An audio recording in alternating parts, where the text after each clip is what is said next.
Assalamualaikum warahmatullahi wabarakatuh. Hai anak-anak ibu, berjumpa kembali pada pembelajaran matematika.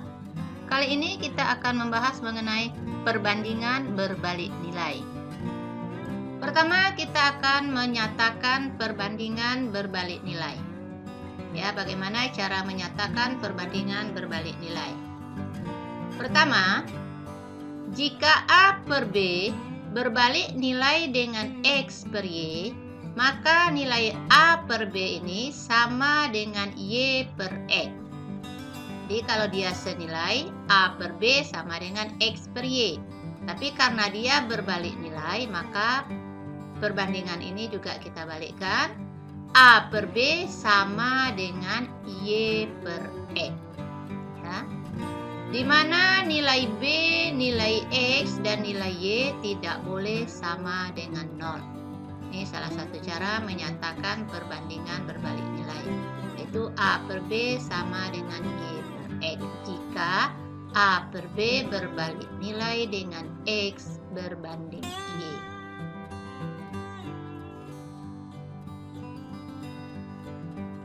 Yang kedua, Y berbanding X itu sama juga dengan 1 per X dikali Y. Ya, ini kita uraikan, kita ubah bentuknya menjadi 1 per X dikali Y. Perkalian kita ubah menjadi pembagian, maka dia menghasilkan 1 per X dibagi dengan 1 per Y. Ingat, hukum perkalian menjadi pembagian atau sebaliknya. Di sini juga nilai X dan Y tidak boleh sama dengan 0. Dengan demikian, kita dapat menyimpulkan bahwa untuk mendapatkan perbandingan X berbanding Y yang berbalik nilai dengan A per B, dapat digunakan perbandingan A per B sama dengan 1 per X berbanding 1 per Y. Atau A berbanding B sama dengan Y berbanding X. Ya, ini adalah bentuk menyatakan perbandingan berbalik nilai. Sekarang kita perhatikan soalnya. Soal pertama, periksalah apakah perbandingan berikut merupakan perbandingan berbalik nilai. Yang pertama, 12 berbanding 8 dan 14 berbanding 21. Ini pernyataannya A berbanding B dan X berbanding Y. Apakah dia berbalik nilai? Kita perhatikan. 12 berbanding 8, ini bisa kita sederhanakan bentuknya menjadi 3 berbanding 2. Sedangkan 14 berbanding 21, ini kita sederhanakan menjadi 2 berbanding 3.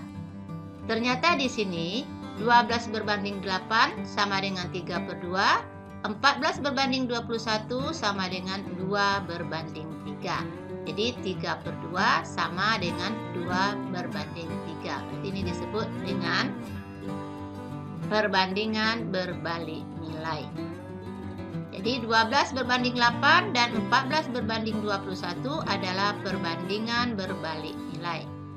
Nilai 12 banding 8 sama dengan 21 berbanding 14. Soal yang kedua, 20 berbanding 16 dan 12 berbanding 36. Apakah dia perbandingan berbalik nilai? Kita perhatikan. 20 berbanding 16 disederhanakan menjadi 5 berbanding 4. Sedangkan 12 berbanding 36 sama dengan 2 berbanding 6. Ini bentuk sederhananya. Ternyata dua buah perbandingan ini tidak ada memiliki angka yang sama atau memiliki perbandingan yang sama. Ya, sehingga 20 berbanding 16 dan 12 berbanding 36 bukan perbandingan berbalik nilai. Ya, karena 5 per 4 tidak sama dengan 2 berbanding 6. Soal kedua, perbandingan A berbanding B berbalik nilai dengan P berbanding Q. Ya, jadi ingat kalau dia berbalik nilai maka A berbanding B sama dengan Q berbanding P. Itu nanti nilainya. Jika A berbanding B nilainya 7 berbanding 6 dan nilai P sama dengan 21, hitunglah nilai Q. Kita selesaikan. A berbanding B sama dengan 1 per P berbanding 1 per Q. Atau bisa juga Q berbanding P. A berbanding B sama dengan Q berbanding P. Sekarang A 7, B 6, Q tidak diketahui, ini yang akan kita cari. Sedangkan P nilainya diketahui 21. Ini perkalian suku tepi dengan suku tepi dan suku tengah dengan suku tengah. Kemarin ingat, untuk perbandingan ini, nilai perkalian suku tepi sama dengan perkalian suku tengah. Jadi 7 dikali 21 sama dengan Q dikali 6. Sehingga kita dapatkan 147 sama dengan 6Q. Yang kita cari, yang ditanya adalah Q. Sehingga 6Q sama dengan 147. Q saja 147 dibagi 6. Ini kebetulan nilainya pecahan. Ya. Jadi ini pelajaran yang kemarin, perkalian suku tepi sama nilainya dengan perkalian suku tengah. Sekarang kita lihat perbandingan berbalik nilai dengan konstanta. Jika X dan Y merupakan perbandingan berbalik nilai, maka yang pertama, hasil kali pasangan nilai X dan Y selalu sama atau konstan yang disebut dengan konstanta perbandingan. Untuk konstanta perbandingan itu dinyatakan dengan variabel K, huruf K kecil. Yang kedua, bentuk persamaan dari perbandingan berbalik nilai Y terhadap X dengan konstanta K adalah Y sama dengan K per X. Ini bentuk persamaan berbalik nilai. Y sama dengan K per X, di mana K nilainya adalah X dikali Y. Dan X tidak boleh sama dengan 0. Ingat ya, ini perbandingan berbalik nilai. Y sama dengan K per X. Nilai K sama dengan X dikali Y. Boleh variabel X dan Y ini yang lain? Boleh. Namun yang penting, pembilangnya ini, konstantanya ini nilainya adalah perkalian dari X dan Y. Dalam hal ini, dikatakan Y berbanding terbalik terhadap X. Ya, Y berbanding terbalik terhadap X. Kita lihat soalnya. Tentukan apakah N terhadap M merupakan perbandingan berbalik nilai pada perbandingan berikut dan tuliskan bentuk persamaannya. Tadi kita memakai variabel X dan Y, sekarang kita memakai variabelnya M dan N. Ya, M ini kita misalkan sebagai X dan N sebagai Y. Di mana M1 nilainya 4, N1 18, M2 6, N2 12, M3 8, N3 9. Sekarang kita lihat semuanya ini apakah perbandingannya berbalik nilai atau tidak. Kita ingat pertama, nilai K itu adalah X kali Y. Di sini X-nya adalah M, Y-nya adalah N, maka K itu adalah M dikali N. Kita mulai dari pertama, berarti M1 kali N1. Ya, M1 nilainya 4, N1 18, maka K-nya adalah 4 dikali 18, nilainya 72. Untuk K pada M, N yang kedua, berarti K sama dengan M2 kali M2, berarti 6 kali 12 sama dengan 72. Untuk konstanta di ketiganya adalah M3 kali N3, 8 kali 9 sama dengan 72. Ternyata untuk setiap M dan N, nilai konstantanya sama. Jadi nilai konstantanya sama, maka N terhadap N ini merupakan perbandingan berbalik nilai. Ya, karena nilai konstanta yang diperoleh pada hasil perkalian di atas adalah sama. Jadi perbandingan N terhadap M merupakan perbandingan berbalik nilai. Tapi kalau ada yang tidak sama, salah satu saja, maka dia bukan berbalik nilai. Persamaan perbandingannya adalah N sama dengan 72 per M. Ingat, perbandingan berbalik nilai Y sama dengan 72 per X. Di sini Y-nya adalah N, X-nya adalah M. Jadi N sama dengan 72 per M. Soal kedua, tabel berikut menunjukkan pasangan nilai X dan Y yang membentuk perbandingan berbalik nilai. Tentukan nilai P dan Q. Ini soalnya.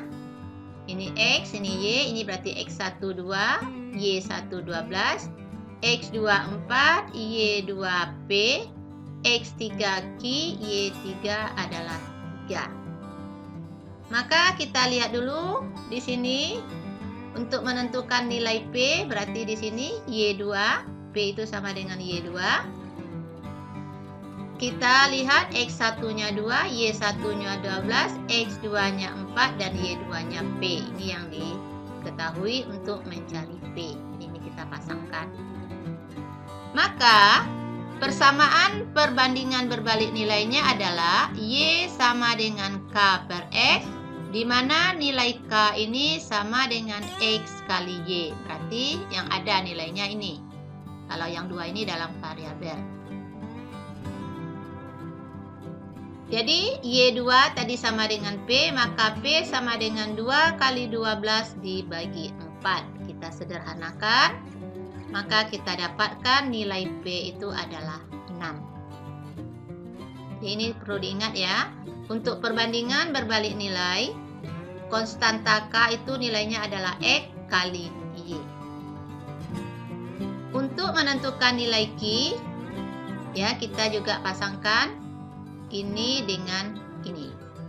Maka X1-nya 2, Y1-nya 12, X3-nya Q, dan Y3-nya 3. Ini adalah perbandingan berbalik nilai, yaitu Y sama dengan K per X, berarti Y3 sama dengan X1 kali Y1 per X3. Ini kenapa X1 kali Y1? Karena kita ketahui nilai konstanta itu sama. Kita masukkan nilainya. Y3 diketahui 3, X1 2, Y1 12, dan X3 adalah Q. Kita selesaikan, ini adalah persamaan linier. 3Q sama dengan 24, Q sama dengan 24 dibagi 3, sehingga Q nilainya adalah 8. Ini nilainya 2, 4, 8, sedangkan ini Y 12, 6, 3. Jadi di sini nilai X naik, nilai Y-nya turun. Jadi dia berkebalikan. Maka disebut perbandingan berbalik nilai. Sekarang kita berlatih soal. Seorang peternak mempunyai persediaan pakan yang cukup untuk 15 ekor sapi selama 8 hari. Jadi sapinya 15, pakan yang tersedia itu akan habis selama 8 hari. Berapa hari pakan tersebut habis jika banyak sapi bertambah 9 ekor? Dalam logika kita, jika sapinya bertambah, tentu pakannya akan cepat habis kan? Jadi waktunya akan berkurang dari 8. Jadi sapi bertambah, harinya berkurang. Maka kita menyimpulkan bahwa ini adalah perbandingan berbalik nilai. Sehingga kita buat penyelesaiannya dengan menggunakan tabel. Pertama banyak sapi, kemudian banyak hari. Kalau sapinya 15, maka harinya 8. Kemudian sapi ditambah 9, berarti 15 tambah 9. Jadi ada 24 sapi sekarang. Banyak hari yang dibutuhkan, tentu dalam logika kita akan berkurang dari 8. Jadi ini berbalik nilai. Maka Y sama dengan K per X. Ini persamaan berbalik nilai. Yang ditanya Y2 berarti X1 kali Y1 per X2. Sama dengan 15 dikali 8 per 24. Kita sederhanakan. Ya, kita sederhanakan lagi. Maka kita dapatkan Y2 adalah 5. Jadi kalau sapinya ditambah 9 ekor sehingga menjadi 24, pakan tersebut akan habis dalam 5 hari. Untuk pertemuan kali ini cukup sampai di sini. Semoga kalian paham dan mengerti dan sehat selalu. Assalamualaikum warahmatullahi wabarakatuh.